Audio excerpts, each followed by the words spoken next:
Nahitalaan paghataas ang inflation rate din hiha Eastern Samar, madahin 4.3% niyanhan Marso tuig 2026, tikang han 3.3% niyanhan Pebrero, subay ang pinakabago nga datos sa Philippine Statistics Authority Eastern Samar.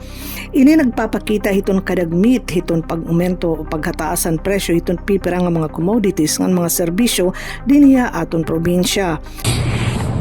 The inflation rate, or the change in the average prices of goods and services in Eastern Samar, further increased to 4.3% in March 2026 from an annual price increment of 3.3% in February 2026.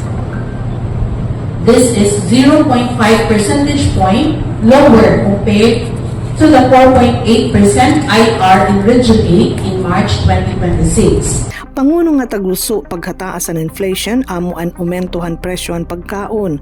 Sugad dinhin mga utanon ngan iba pa. Naapektuhan pa ang presyo darahan paghataas ang gastos itong transportasyon, epektuhan umentado nga presyo ang mga produkto petrolyo. Nagdalahan paghataas nga aumento ang mga utanon, duma, prutas, isda, gasolina, diesel ngan iba pa. Puwera lahiton pagkaon ang ibang sektor nga nakakontribuer nga daan hataas nga inflation amo ang mga restaurant nga accommodation services.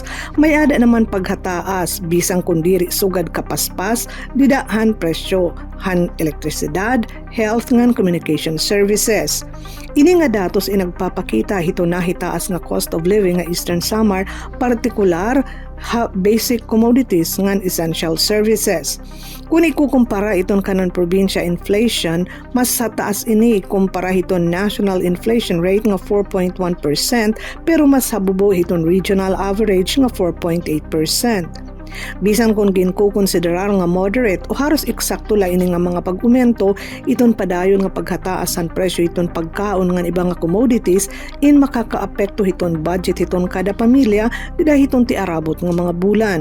Per padayon naman nga ginbabantayan hiton mga otoridad ini nga sitwasyon.